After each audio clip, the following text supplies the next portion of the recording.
మిడిమిడి జ్ఞానంతో చదువుకున్న చదువులు. డబ్బుంటే సుబ్బిరాజుగా సుబ్బరాజు గారు అంటారు, ధనముంటే ఆ పొలమ్మని ఆ పరసని అంటారు. ఎటెల్లాలో తెలియని అగమ్య. నిన్న లక్కీ భాస్కర్ సినిమా చూశాను, దాంట్లో డబ్బు గురించి చాలా బాగా చెప్పాడు.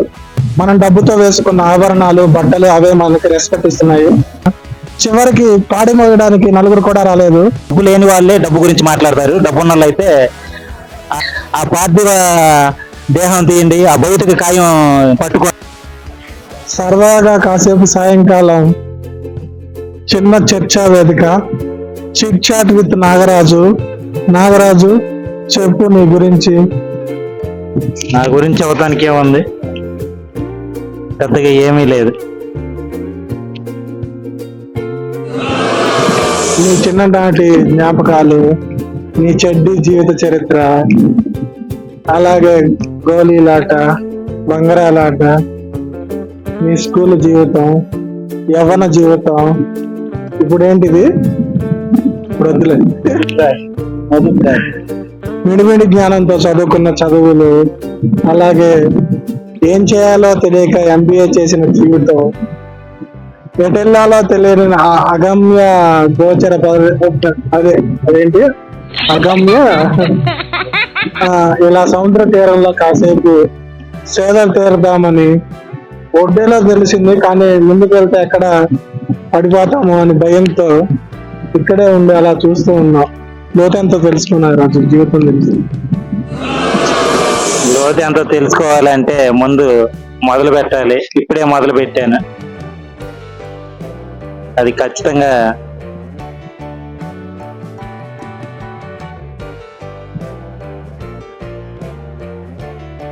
ఇప్పుడు ఇవన్నీ ఎందుకు చెప్పారు.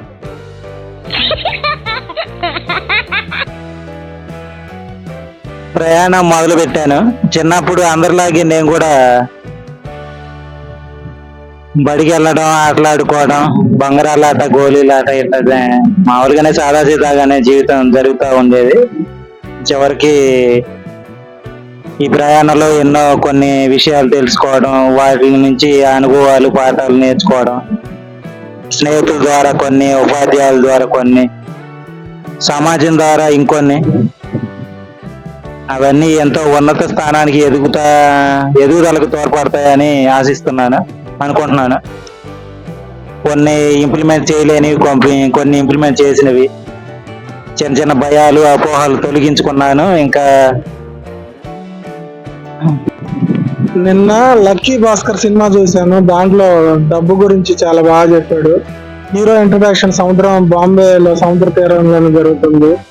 సముద్రం ఎలాగా అయితే ఆటుపోట్లతో ఉంటుందో, మనిషి డబ్బు కోసం పరిగెడుతూనే ఉంటాడు, దానికి ఇక ఫుల్ స్టాప్ ఉండదు. ఎప్పుడైతే డబ్బు గురించి అవసరమైనంత వరకు సంపాదించుకొని ఖర్చు పెట్టుకోవాలనుకుంటాడో అప్పుడే ఆనందం ఉంటుంది. ఆశ ఎప్పుడైతే పెరుగుతుందో జీవితానికి ఇంకా వినాశకాలే. ఇదే అంటారు, విపరీత బుద్ధి వినాశకాలే. అది ఏమంటున్నారు? అది అక్షరాల సత్యం, అంటే వాస్తవంగా అంగీకరించదగినది. అందులో ఒక మంచి డైలాగ్ అంటే సూక్తి కూడా ఉన్నది. డబ్బుతో వస్తువులు కొనొచ్చు, అదే రెస్పెక్ట్ అయితే ఉన్నతమైన డబ్బున్న ధనవంతుడిని ఇంకా రెస్పెక్ట్ షో చేస్తారు, చూపిస్తారు. అదే లక్కీ భాస్కర్ సినిమాలో ఒక డైలాగ్ ఉంది, మనిషి ఒక షాప్కి వెళ్తే మనల్ని కాదు గుర్తుపట్టేది, మనం డబ్బుతో వేసుకున్న ఆభరణాలు, బట్టలు అవే మనకి రెస్పెక్ట్ ఇస్తున్నాయి. కాబట్టి అదే ఆ విషయమే చెప్పాలనుకున్నాను. థ్యాంక్స్ కృష్ణ. గురించి ఇంకొక మాట గుర్తొచ్చింది. కరోనా టైంలో జీవితం చాలా నేర్పింది. కరోనా టైంలో డబ్బు కూడా విలువ ఇవ్వలేదు, కేవలం మన ప్రాణం కోసమే పాకులాడాము. ఎంత ధనవంతుడు చనిపోయినా ఆ రోజు, ఎంత ధనవంతుడు చనిపోయినా, ఎంత పేరున్న రాజకీయ నాయకుడు చనిపోయినా చివరికి పాడి మోయడానికి నలుగురు కూడా రాలేదు. కాబట్టి ఒకానొక పరిస్థితిలో డబ్బు కూడా ఏం చేయలేదు. ఇప్పుడు డబ్బు కావాల్సిందే. డబ్బున్న వాడికి కనీసం చనిపోతే డబ్బున్న వాడికి ఒక 100 మంది వస్తున్నారు. అతి పేదవాడు చనిపోతే కనీసం నలుగురు కూడా రావట్లేదు. కాబట్టి డబ్బు కావాలి, దాన్ని మనం అవసరమైన రీతిలో వాడుకోవాలి. అప్పుడప్పుడు డబ్బు ఉపయోగపడుతుంది. అప్పుడప్పుడు ఈ కరోనా లాంటి విపత్తుల వల్ల మనిషి విలువ, ఈ ప్రకృతి విలువ, మానవత్వం అంటే ఏందో తెలుస్తుంది. కాబట్టి be careful about your life. డబ్బు గురించి డబ్బు గురించి నేను ఒక మాట చెప్పాలనుకుంటున్నాను. డబ్బు లేని వాళ్ళే డబ్బు గురించి మాట్లాడతారు. డబ్బు ఉన్న వాళ్ళు అయితే వాళ్ళు షో చేస్తారమ్మా. అంటే వాళ్ళ డబ్బే మాట్లాడిచ్చిద్ది మిగతా వాళ్ళు. అరే ఆడు చూడరా అంత ధనవంతుడా అని. ఆ ధనవంతుడు మాత్రం డబ్బు లేని వాళ్ళలాగే ఆడి పని ఆడు చేసుకుంటా వెళ్ళిపోతాడు. మీరు ఇంకా ఒక విషయం ఎక్కువ గమనిస్తే, ఒక మనిషి చనిపోతే ఆ శవం తీయండి, ఆ బాడీ తీయండి అంటారు. అదే ఒక ధనవంతుని చనిపోతే ఆ పార్థివ దేహం తీయండి, ఆ భౌతిక కాయం పట్టుకోండి, అట్లా చాలా మాటలు వేరుగా ఉంటాయి. చనిపోయిన తర్వాత నుంచి ఇంకా అసలు శవం అని బాడీ అని అంటారే కానీ ఆ మనిషికి విలువ ఎవరు, రెస్పెక్ట్ ఎవరు. ఎంత చేసుకున్నా డబ్బు ఏముంది, డబ్బు మనతో వచ్చిద్దా, డబ్బు ఏమైనా తీసుకెళ్లరు, పట్టకపోరు అంటారే కానీ డబ్బు ఉంటేనే వాల్యూ ఏదైనా కానీ. కాకపోతే అది చూపించే విధానం, ఖర్చు పెట్టే విధానం, రెస్పెక్ట్ఫుల్ ఇచ్చే విధానం, మనం సంపాదించాంలే అని చెప్పి ఒకరిని లెక్క లేకుండా మాట్లాడే విధానం వల్ల చాలా ఇబ్బందులు కొని తెచ్చుకోవాల్సి వస్తుంది. Thank you.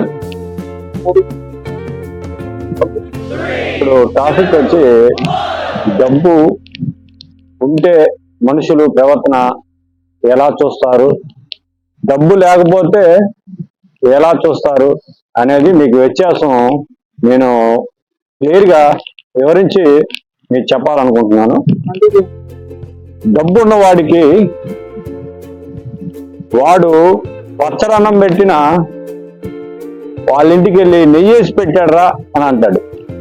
ఓకే, ఒక పేదవాడు ఆడు మటన్ బిర్యానీ పెట్టినా కానీ ఒరే ఆడు ఏం పెట్టలేదురా, ఆడు పచ్చరన్నం వేసి పెట్టాడరా అనే వ్యత్యాసం చూపించే ఈ రోజుల్లో డబ్బే మెయిన్ ప్రధాన ఒక కర్తవ్యం లాగా మనం డబ్బు ఉంటేనే మనిషికి రెస్పెక్ట్, విలువ అనేది ఉంటుంది. అది మీరు అందరూ గమనించవలసిన విషయం. అది డబ్బుంటే సుబ్బరాజు గారు అంటారు, ధనముంటే అప్పలమ్మని అప్పరసాని అంటారు, నోటే ఉంటే మాటకు బలం వస్తుంది అని ఒక పాట కూడా ఉంది. మీకందరికీ తెలుసు. కానీ ఏంటంటే నేను చెప్పడానికి కారణం ఇప్పుడున్న సిచ్యువేషన్ బట్టి ఒక సొక్క వేసుకున్నామంటే ఆ మెయింటెనెన్స్ వల్లే ఆ రెస్పెక్ట్ కూడా ఉంటుంది. అదే మనం చినిగిపోయింది వేసుకుంటే రే నువ్వు పక్కన ఉండరా అని అంటారు. అదే ఒక ట్రైన్ ఎక్కినప్పుడు మనం ఉందాగా వైట్ షర్ట్ వేసుకొని ఒక బ్లాక్ ప్యాంట్ వేసుకొని షూ వేసుకొని మనం టికెట్ లేకపోయినా కూర్చున్నామంటే టీసీ కూడా నిన్ను టికెట్ కూడా అడగడు. అదే మనం చినిగిపోయి వేసుకొని ఆడ కూర్చొని ఉంటే ఏ టికెట్ ఎదురా అని ఒక క్వశ్చన్ చేసేది కూడా ఉంటది. అందువల్ల ఏంటంటే డబ్బు లేకపోయినా ఒక బట్టలు, డ్రెస్ మెయింటెనెన్స్ అనేది ఉండాలి. మనం గొప్పగా జీవించాలి. డబ్బు ఎలా సంపాదించాలో తెలుసుకోవాలి. డబ్బు సంపాదించిన దోవలు అంటే డబ్బు ఎలా సంపాదించాలి అనేది చాలా వరకు ఉన్నాయి. డబ్బునే సంపాదిస్తుంది. Okay guys, thank you Krishna. Pavan చాలా బాగా పెట్టాడు. ఈ మధ్య బయట పబ్లిక్ బాగా సంపాదించాడు డబ్బు గురించి. అలాగే మనుషుల గురించి, మనుషుల యొక్క భావాలు బాగా తెలుస్తుంది. ఇది నిజం, వాస్తవం.